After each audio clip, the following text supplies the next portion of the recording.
I didn't think I'd be here talking about baseballs, but here we are. Justin Verlander says that the new Rob Manfred ball is worse for pitchers than the old Bud Selig ball.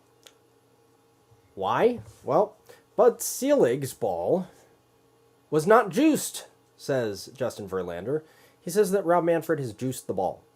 And by juicing it, it means manipulating it in some way that creates an offensive advantage. Rob Manfred said that Rawlings, they over there at Rawlings have centered the pill, which means they've reduced the wobble, made it more symmetrical, which would, scientifically you would expect, reduce drag, which would, you'd also expect, increase offensive output. But Manfred has said that this is not a significant effect, and that any deviations are man-made issues. Well, I do see that this ball is more rubbed up via mud than this ball, the Manfred ball, than the Selig ball. But again, that's just because my sample size is 2. I really would have to think, scientifically speaking, that all of the over-rubbers, the clubhouse attendants, the umpire attendants, who are the over-rubbing people, are neutralized by the under-rubbing people. Same thing with umpires in the lower levels who rub up the balls. It's probably neutralized, canceled out, or at least not statistically significant, or even so, completely random and due to chance, whether a ball is over or under rubbed with mud. Does that really have a correlation with such a tremendous increase in home runs per Verlander's accusation? I don't buy that one. The other idea that Manfred had in these man-made things is how the teams store the balls, but remember, MLB recently said, hey, all teams have to put them in an air-conditioned room, and they have to humidify them to 50%, the exact same way. Everyone has to do it the same way. That didn't solve the offensive output issue either. We still have more home runs than we used to by a significant margin. So I don't buy the problem's man-made. Hey, does this sound familiar? That the problem is human element?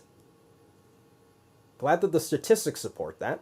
It's sort of like, I suppose, Manfred saying, yeah, they at Rawlings are changing the way they manufacture, but not significantly.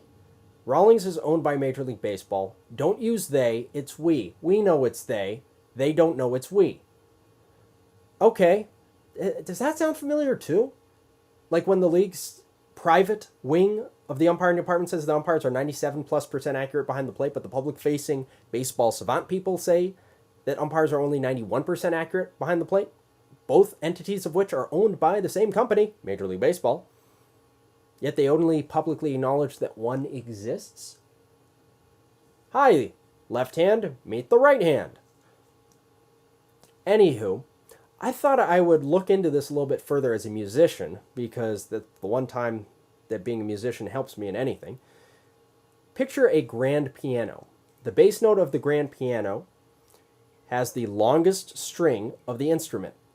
That longest string correlates with the greater length and the most hollow space to create the lowest note with resonance. I have one here, don't I? It's not a grand piano. Are you kidding? The top note is the highest frequency note. That has the shortest string and the least hollow space. So it would follow that if what Verlander and people like him, say Joe Madden and Stroman and the others, are saying is true, then a baseball, the new baseball that is the most tightly wound and has less hollow space, would have a higher pitch than the old ball, which has more hollow space. So I did this type of a test, one of banging those two and trying to figure out which one is a higher pitch, and it took me like 3 hours to get it right, because you have to bang them the exact same way in the exact same place. It's sort of like going on a wooden wall checking for a stud. And I found, it's about half of a semitone higher on the new ball than the old ball. But again, my sample size is 2. Not scientific. But fortunately, there was a scientist who didn't do this exact study, but did something on the baseballs to try to figure out why are home runs increasing. They said, something's going on. I don't know what, but something's going on. There is a statistically significant difference. And why is that? Manfred says, well, it's man-made. Verlander, I thought, well, is he just going sour grapes? Is he trying to blame someone because he's not as good as he used to be? And I thought, I need to look at his statistics to figure out if that's an accurate statement. In 2017, that's when when Verlander alleges that the crossover to the Manfred juiced ball occurred. Manfred had the ball before when he became commissioner, obviously, but he didn't juice until about a year or two into his term, says Verlander. So I looked at it and I said, well, that correlates to his time in Detroit versus his time in Houston. So I did the splits for both teams. And he's actually better in Houston, statistically, than he is in Detroit. And I thought, well, yeah, sure, his winning percentage is better. The Astros are better than the Tigers. So I thought, I'll look at the sabermetric numbers. What sabermetrics does as an overview for the pitchers is try to say, okay, let's pretend that you had no defensive difference. That like the teams all else equal have the same defense and the same chance to win a game. The parks were the same. Everything's the same. Sabermetrics has a magically way of doing this. And they come up with the ERA plus number that, yep, it's better for Verlander in Houston than in Detroit. It's worse for Verlander in Detroit. So he's actually better now under the Manfred quote-unquote juiced ball than the Selig non-juiced ball. So what's he complaining about? He's better at everything except one thing. What's that one thing?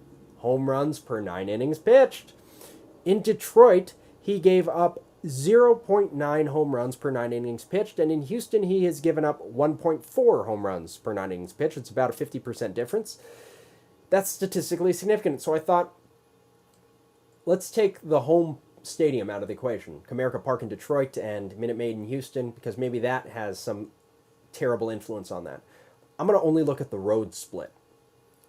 So I found it was 0.095 home runs per inning in Detroit versus 0.155 home runs per inning in Houston. Again, it's a very similar difference, about that 50% number, a little bit less, but very negligibly. It's still a statistically significant uptick in home runs given as a Houston pitcher, even on the road only, versus Detroit, even on the road only. So Verlander's better overall as a pitcher statistically, except for giving up home runs. So he might have a point. What do you think? Do you think like Joe Madden that the ball is like a Titleist, like a golf ball, because it's so much harder than the other one?